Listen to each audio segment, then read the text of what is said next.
Back in university, I had a buddy that always wanted to people watch drunk students on Friday nights. I never saw the appeal, since I found myself plenty entertained to gaming in my room like the shut-in neat that I am. However, the one time I joined made me realize how much I was missing out. It finally dawned on me. My buddy was a functioning f***ing psychopath. He didn't laugh once at the stumbling drunk kids. Instead, he simply stared in disgust, while his dehumanizing commentary made me laugh more than it should have. I find the human race worthless, and I suspect a fresh start would be good for the world. I knew you wouldn't be boring. Needless to say, I was cautious of my friend ever since, but always kept tabs on what he was doing, and he didn't disappoint. This psycho joined a fraternity for the manpower and became a drug dealer while eventually starting an anonymous group that would do homework assignments for paying international students. The best part of all? He never needed the money. He simply did it for the thrills.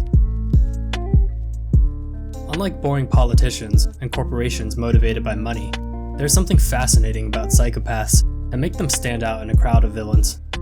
Perhaps we envy how they bend social rules rather than being enslaved like the rest of us. Maybe it's their boredom that helps with our own.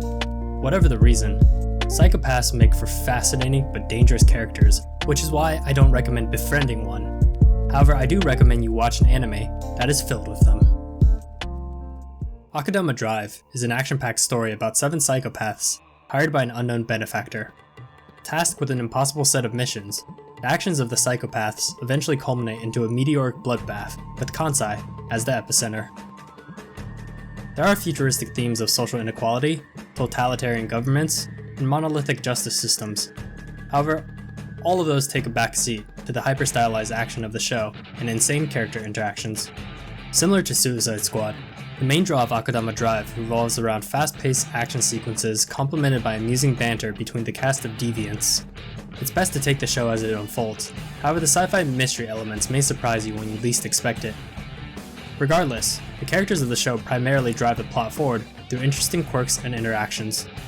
The first psychopath is Courier, a consummate professional that uses his crazy-ass bike during missions. Relatively speaking, Courier is quite normal compared to the other main characters of the show. However, he does behave overly obsessive and prideful, which makes him much more than the aloof edgelord we get introduced to. Next, we have Brawler, who is your typical insane character that loves the thrill of a good fight. However, it's his unique bonehead interactions with Hoodlum that does a good job in providing playful levity to the dark narrative of the story. The next psychopath is Hacker. As the name suggests, Hacker serves as the group's tech specialist, and gets his thrills through breaking security systems and firewalls. Hacker is nothing special. However, the next few characters are arguably the most entertaining of Akudama Drive, and really give this show its playful flair. Generally speaking, there are 3 types of doctors in the world. Ones that do it for money and recognition, ones that convince themselves they're doing it because they care, and the insane people who find it fun. Doctor is the latter. On top of being an insane egomaniac, she also exploits the naive characters of the show, making her near identical to the psyche of Dr. Phil. Next, we have Cutthroat, who is a childish psychopath that enjoys cutting people's heads off. What makes him unique is his obsession with our last character, who by all accounts is an ordinary person with 0 special qualities. Of course, this leaves us curious into what Cutthroat sees in her, and how his insane mind functions. Last but not least is an ordinary girl that eventually goes by the moniker Swindler.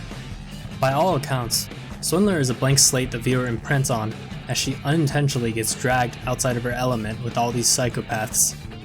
Eventually, Swindler develops by living up to her name throughout the show, and it's her failing to the top that makes her character the funniest of the show. They're pretty regularly. You continue to impress me, Swindler. Not even I could break through their defenses. Yeah? Crazy, it's actually kind of simple for me. Every character overanalyzes what swindling tricks she is supposedly playing, and goes as far as believing her good personality is simply an act. That little innocent act of yours isn't charming me. That's not what I... In reality, she is truly terrified, but ironically swindles everyone in the process by convincing a group of high-level wanted criminals that she is one of them. Overall, Akudama Drive keeps the viewer engaged through a fast-paced, action-driven narrative and manages to be coherent through the insane cast of characters. There are elements of mystery and impressive world building in the show, But Akudama Drive's biggest draw revolves around action filled with insane deviance. If that doesn't pique your interest, just know that Akudama Drive is one of the few anime able to entertain you entirely through its visually stunning artwork. The quality of art is consistent throughout the show as you explore the cyberpunk metropolis of Kansai while being dragged into the movie quality fights between the characters. There's never a drop in quality throughout the show, and the blending of 3D background art with 2D action and character models manages to avoid all the pitfalls of awkward CGI frame rates, while maximizing the enhanced visual aspects of CG. If you're a fan of cyberpunk neon cities and well choreographed action, then Akudama Drive is a show that will leave you immediately intoxicated with its futuristic aesthetics.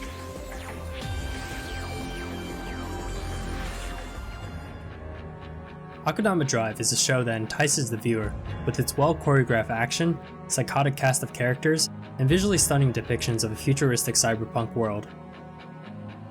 You might be able to contemplate questions of human nature and society on your own, but the show isn't bogged down with delivering a new perspective of society to the viewer. If you're looking for a mystery to help you inquire about society, then Akudama Drive is probably not going to be your box of wine. However, those seeking a fast-paced narrative with captivating characters and phenomenal art will not be disappointed. My recommendation is to give this show 2 episodes to understand the general flow of where it's headed before moving on to something else. If you're looking for something more thought-provoking but still love the aesthetics and action, then I would highly recommend watching Psychopaths instead. Anyway, that wraps up my recommendation for this video. I'm off for now.